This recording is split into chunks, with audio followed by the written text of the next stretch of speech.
so much, right? Are you a practicing doctor or what? Sir, I left my job 3 years back. Till then, I was. But you were practicing? Yes, sir. I was practicing at the JJ Hospital, Mumbai only. Okay. Within such a good career in front of you, why did you leave it? Sir, after my graduation, I had two options: to continue with my medical practice, and I was also a bit oriented for the civil services.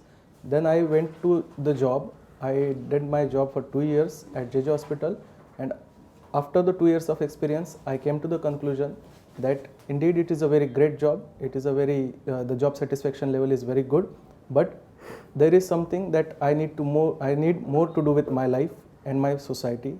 So to do the justice, I tried for civil services since 3 years, as it provides opportunities as well as challenges that are unparalleled from any other field. But as a doctor, if your bent of mind is public service, that what I discern from your answer, you could have gone to the rural areas and worked there in the health sector. Yes, sir, true. Sir, as a doctor, I feel that I can treat the malaria of a patient and not the malaria itself for the society. Individual case-to-case basis, the patient can be relieved from their stress, which is a very good thing to do. But on a large canvas, as I understand the disease in its totality, it's not just about the pathogen and infection, but it has to do something with your social and economical background also. So patients will keep coming, and I need to treat the cause of the disease, which is beyond the pathogen and infections, which is beyond the medical treatment, which lies in the empowerment of the people as a whole. So that thing can be better delivered if I am a social doctor rather than an individual doctor. How would you expect to achieve this in the civil services? Sorry, sir. Once you join the civil services, how would you be able to achieve this objective of yours? So first thing, most of the which would be your area of work? Area of work, sir, sector of work. I would, sir, that would first depend on the area where I am posted. If you had a choice, you work in education, health, administration. Sir, education and health will be the two most important thing that I would like to focus on. Okay. So on health, what changes would you like to bring about? I'm talking about rural healthcare, better delivery of healthcare in the rural areas. Yes. Since you are familiar with this subject. Yes, sir. Sir, I have gone through the Alma Ata Declaration of 1985, and since then the world is pressing upon the need to enhance and robust the primary health care, because it is not just the curative angle, it is also a preventive angle to any health statistics. So primary health care need to be, the PHCs need to be strengthened. Below the PHCs? Community centers are there, sub-centers are there. Sub-centers. Let's start with the community and sub-centers. Where are the problems there? What are the problems there? So doctors are reluctant to join the force. Very good. That's one great area. So you will have to motivate doctors. I have to motivate as well as incentivize them, sir. Unless they are incentivized, they won't be ready to join the. But there are many states which incentivize doctors, give them more allowances. Anyway, that's a good starting point. What else?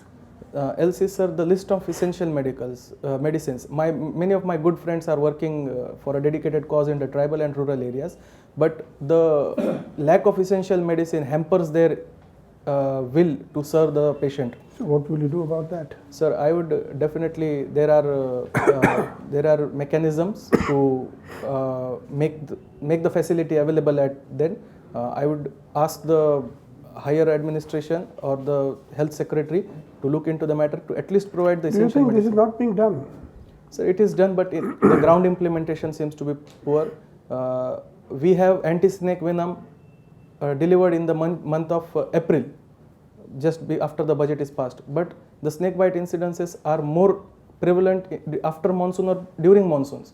So budget is there, medicine is there, but it is not available on time. How would you maintain the cold chain? Right from the airport. This is Mumbai airport. Then it comes to the sub-center. How would you maintain it? So Cold chain is another challenge in front of us during Tell us, vaccination. with your experience, how would you maintain it at the community level, at the sub-center level? Sir, firstly, the ice boxes, they need to be of good Where's quality. the ice? Cold ice, solid CO2 we use mostly, dry ice. In rural setting, where would you get this? Sir, we have to arrange it at a district level, and in a isolated container we have to carry it. But the foot soldiers are ASHA and ANM. They need to be properly educated to handle when it comes to handling of But those they devices. have so much work to do. Everybody is counting on the ASHA workers to deliver the last mile service. True, sir. I appreciate the tremendous work they do, and we need to increase the incentives to them and also the Mother and workforce. child care, my last question. Yes, sir. How would you improve that? Sir, maternal mortality and infant mortality still pose a challenge to our So what would society. you like to do? Most of the maternal deaths are, sir, preventive in nature. Even the infant mortality, the leading cause is the infection, postnatal sepsis. These are all preventive. Just institutional delivery accompanied with proper vaccination, a proper diet, and the awareness among the society to come and deliver at an institution by a registered practitioner in a controlled septic environment. That will definitely reduce our maternal mortality as well as infant mortality. Thank you. Thank you, sir. Okay, Mr. Prasanna. Mr. Prasanna, Yes, sir. you come from Bid, Maharashtra.